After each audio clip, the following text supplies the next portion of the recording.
నమస్తే, నా పేరు కోపల్లె ఫణికుమార్, తెలంగాణ ఫెడరల్ నుంచి. తెలుగు వాళ్ళ ఆరాధ్య దైవం, మాజీ ముఖ్యమంత్రి, కోట్లాది మందితో అన్నగారు అని పిలిపించుకున్న, ఇప్పటికీ అలానే పిలిపించుకుంటున్న ఎన్టీఆర్ విగ్రహాన్ని తెలంగాణ ప్రభుత్వం హైదరాబాదు నడిబొడ్డున అమీర్పేటలో ఏర్పాటు చేయబోతోంది. అమీర్పేటలో ఎక్కడంటే మైత్రివరంకు ఆపోజిట్ డైరెక్షన్లో సిగ్నల్ పాయింట్ దగ్గర విగ్రహం ఏర్పాటు అవుతోంది. ఈ విగ్రహం దాదాపు అయిపోవచ్చింది. రేపు సాయంత్రం అంటే గురువారం రాత్రి 7 గంటలకు ముఖ్యమంత్రి యనుమల రేవంత్ రెడ్డి విగ్రహావిష్కరణ చేస్తారు.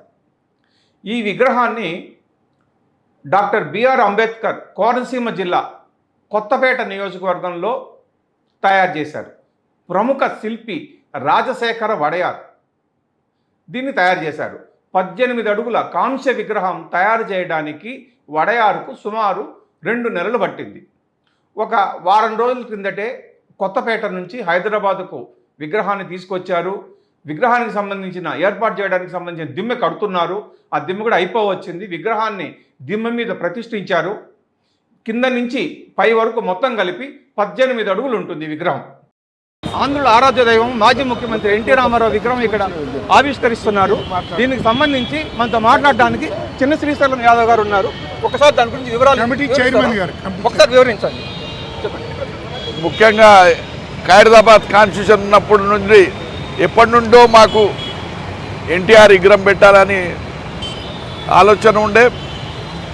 గత ఒక 20 సంవత్సరాల నుంచి కూడా మాకు ఉండే. 5 ఎమ్మెల్యే కాన్స్టిట్యూషన్లు ఉన్నప్పటి నుంచి ఉండే ఇక్కడ పెట్టాలని. అది కళ ఇప్పుడు అవుతుంది. గతంలో కూడా మా మోతీనగర్లో పెడితే మా అభిమానుల మీద కేసులు పెట్టడం జరిగింది. గత ఎమ్మెల్యే ప్రభుత్వం. ఇప్పుడు ఈరోజు ఇక్కడ మైత్రి అమీర్పేటలో విగ్రహం పెడతానికి చాలా సంతోషంగా ఉంది. ముఖ్యమంత్రి గారు ఇచ్చిన మాటకు నెరవేరుస్తుంది. రేపు పెద్ద ఎత్తున ఓపెనింగ్ ఉంది. ఇప్పుడు బీఆర్ఎస్ ప్రభుత్వ హయాంలో కూడా మీరు విగ్రహం ఏర్పాటు ప్రయత్నం చేశారా? చేసారు. ఖైరతాబాద్లో చేసినాం, మన మోతీనగర్లో చేసినాం, ఇక్కడ చేసినాం. మాకు పర్మిషన్ ఇవ్వలే. ఓకే. ఆయన బీసీల ముద్దు బిడ్డ. ఆయనను ఎంతోమంది కృష్ణుని చూడలే కానీ కృష్ణుని రూపంలో ఎన్నో సినిమాలు చేసిండు. ఎంతో అభిమానులు, రాజకీయాలకు అతీతంగా అతని అభిమానులు. గత ప్రభుత్వం మమ్మల్ని ఎటువంటి పర్మిషన్ ఇవ్వలే. ఈ ముఖ్యమంత్రి గారు మాకు పర్మిషన్ ఇచ్చి పెట్టిన ఆయన కృతజ్ఞత. Okay, thank you. ఈ విగ్రహం ఏర్పాటుకు వెనక ఉన్న ఒక ఆసక్తికరమైనటువంటి రాజకీయ నేపథ్యాన్ని మనం ఇప్పుడు చెప్పుకుందాం. ఈ విగ్రహం ఏర్పాటు విషయంలో అన్నగారి వారసులు కానీ చంద్రబాబు నాయుడు కానీ చూపించని చొరవను ప్రత్యేకంగా రేవంత్ రెడ్డి చూపించాడు. ఎందుకు చూపించాడు అన్నది ఇక్కడ చాలా ఇంపార్టెంట్. ఎందుకంటే ఎన్టీఆర్ రాజకీయ వారసత్వాన్ని తాను కంటిన్యూ చేయగలను, తాను మాత్రమే కంటిన్యూ చేయగలను అనేటువంటి సంకేతాలను సీమాంధ్రులకు, ముఖ్యంగా కమ్మ సామాజిక వర్గానికి పంపించాలి అన్నది రేవంత్ ఆలోచనగా కనబడుతోంది. రేవంత్ వ్యూహం వెనుక బలమైన కారణాలు ఉన్నాయి. అదేమిటంటే తెలంగాణలో సుమారుగా 3.8 కోట్ల ఓట్లు ఉన్నాయి. ఇందులో సీమాంధ్రుల ఓట్లు సుమారుగా 1 కోటి వరకు ఉన్నాయి. ఉమ్మడి ఖమ్మం, నిజామాబాద్, కరీంనగర్, రంగారెడ్డి జిల్లాలతో పాటు గ్రేటర్ హైదరాబాదులో సీమాంధ్రుల ఓట్లు చాలా ఎక్కువగా ఉన్నాయి. సికింద్రాబాద్, మల్కాజ్గిరి పార్లమెంటు నియోజకవర్గాల పరిధిలో సీమాంధ్రుల ఓట్లు చాలా గణనీయంగా ఉన్నాయి. 2014 తెలంగాణ విభజన తర్వాత జరిగినటువంటి ఎన్నికల్లో సీమాంధ్రుల ఓట్లు బీఆర్ఎస్కు పెద్దగా పడలేదు. ఆ ఎన్నికల్లో ఈ సీమాంధ్రుల ఓట్లన్నీ కూడా కాంగ్రెస్, టీడీపీ, బీఆర్ఎస్ మధ్య చీలిపోయాయి. అందుకనే బొటాబొటి మెజారిటీతో బీఆర్ఎస్ అధికారంలోకి రాగలిగింది. అయితే 2015లో ఓటుకు నోటు ఘటన తరువాత చంద్రబాబు నాయుడు హైదరాబాదును వదిలేసి విజయవాడకు వెళ్ళిపోయారు. దాంతో ఏమైందంటే సీమాంధ్రుల గొంతుగా ఉన్న టీడీపీ జనాలకు దూరం అయిపోయింది. నిజానికి సమైక్య రాష్ట్రంలో టీడీపీ పార్టీ పరంగా చూసుకుంటే సీమాంధ్ర కన్నా కూడా తెలంగాణలోనే బలమైన క్యాడర్ ఉంది.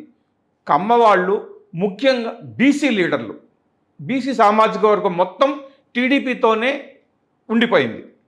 కాంగ్రెస్ కానీ ఇతర పార్టీల వైపు కానీ బీసీ సామాజిక వర్గం పెద్దగా చూడలేదు. ఎందుకంటే ఎన్టీ రామారావు బీసీలను ఆ స్థాయిలో దగ్గరకు తీసుకుని అందలం ఎక్కించారు. సరే, ఇక ఆ తర్వాత 2018లో జరిగిన ఎన్నికల్లో టీడీపీ పోటీలో లేకపోవడంతో, కాంగ్రెస్ బలహీనం అవడంతో సీమాంధ్రులలో మెజారిటీ ఓట్లు బీఆర్ఎస్కు పడ్డాయి.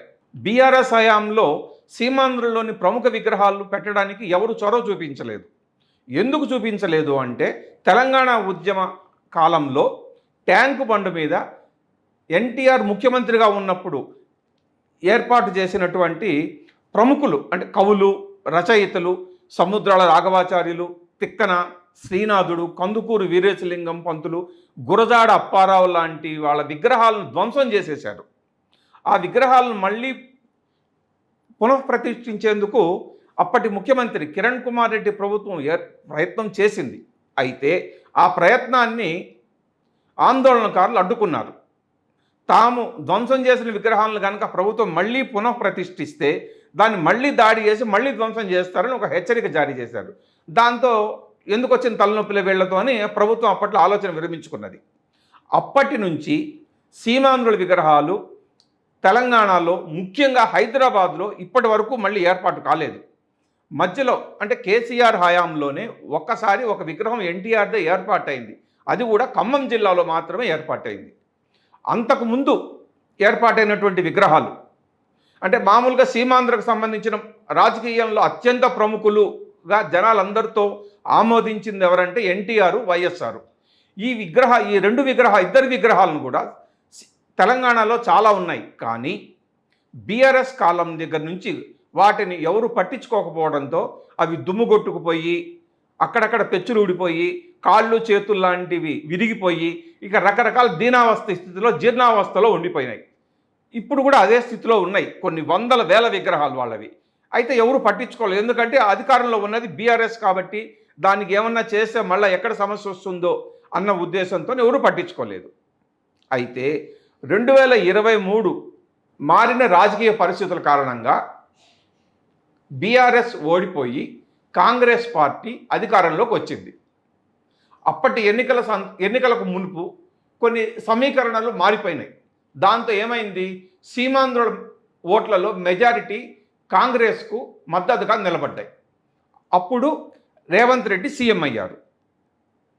కాంగ్రెస్లోకి అధికారంలోకి వచ్చిన తర్వాత అంటే ఈ మధ్యనే రవీంద్ర భారతిలో దివంగత ప్రముఖ సింగర్ ఎస్పి బాలసుబ్రహ్మణ్యం విగ్రహం ఏర్పాటు జరిగింది. ఆ ఏర్పాటు సందర్భంగా కూడా కొంతమంది తెలంగాణ ఆందోళనకారులు కొంత వ్యతిరేకతను కనబరిచారు. అయితే అధికారంలో ఉన్నది కాంగ్రెస్ ప్రభుత్వం కాబట్టి అది పెద్దగా రచ్చ కాకుండా ఆ విగ్రహం ఆవిష్కరణ కూడా జరిగిపోయింది. ఇప్పుడు ఈ విగ్రహం ఏర్పాటు ఎందుకు ఇంత కీలకంగా మారింది అంటే 2025 అక్టోబర్లో జూబ్లీ హిల్స్ అసెంబ్లీ ఉప ఎన్నిక జరిగింది. కాంగ్రెస్ పార్టీ తరఫున వల్లాల నవీన్ కుమార్ యాదవ్ పోటీ చేశాడు. ఆ సందర్భంగా రేవంత్ రెడ్డి బాగా విస్తృతంగా ప్రచారం చేశాడు. ఆ ప్రచారంలో భాగంగా కాంగ్రెస్ పార్టీ అభ్యర్థిని గెలిపించాలని రేవంత్ రెడ్డి కోరాడు. ఈ ఎన్నికలు, ఓట్లు, హామీలు ఈ నేపథ్యంలోనే వివిధ వర్గాలతో రేవంత్ రెడ్డి భేటీ అయ్యి హామీలు తీసుకున్నాడు గెలిపించేందుకు. అయితే ఈ భేటీల సందర్భంగానే జూబ్లీహిల్స్ నియోజకవర్గంలోని అత్యంత ప్రముఖ సామాజిక వర్గమైన కమ్మవాళ్ళు రేవంత్ రెడ్డితో భేటీ అయినప్పుడు వాళ్ళు ఒక షరతు పెట్టారు. ఏమిటని, సీమాంధ్రుల ఓట్లు, ముఖ్యంగా కమ్మవాళ్లలోని మెజారిటీ ఓట్లు కాంగ్రెస్ అభ్యర్థికి పడాలి అంటే తమకు ఎన్టీఆర్ విగ్రహం ఏర్పాటు జరగాలి అన్నది ఆ షరతు. జూబ్లీహిల్స్ నియోజకవర్గంలో సీమాంధ్రుల ఓట్లు చాలా గణనీయంగా ఉన్నాయి. దాదాపు 2,20,000 పైగా ఓట్లు ఉన్నటువంటి ఆ నియోజకవర్గంలో సీమాంధ్రులది అంటే కమ్మవాళ్ళని కూడా కలుపుకొని ప్లస్ సినిమా వాళ్ళు అన్నీ కలుపుకుంటే ఒక 60,000 ఓట్ల వరకు ఉంటాయి.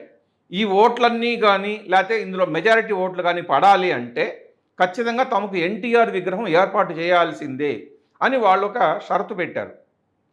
ఎందుకు అంత షరతు పెట్టారంటే బీఆర్ఎస్ హయాంలో కుకట్పల్లిలో కానీ, ఇదే అమీర్పేటలో కానీ, బోరబండలో కానీ, మోతీనగర్లో కానీ వీళ్ళు ఎన్టీఆర్ విగ్రహాలు ఏర్పాటు చేయాలి అని ప్రయత్నించినప్పుడు బీఆర్ఎస్ ప్రభుత్వం అందుకు అంగీకరించలేదు.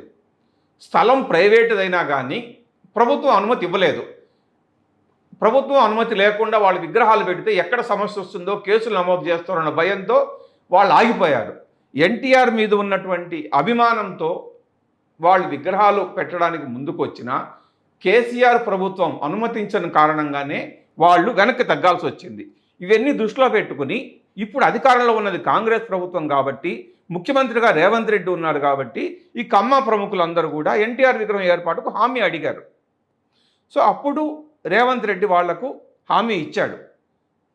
కాంగ్రెస్ పార్టీ అధికారంలో ఉంది కాబట్టి, తానే ముఖ్యమంత్రిగా ఉన్నాడు కాబట్టి ఎన్టీఆర్ విగ్రహానికి ఏర్పాటుకు తానే ప్రత్యేకంగా చొరవ చూపించి ఈ విగ్రహం ఏర్పాటు చేయిస్తాను అని హామీ ఇచ్చాడు.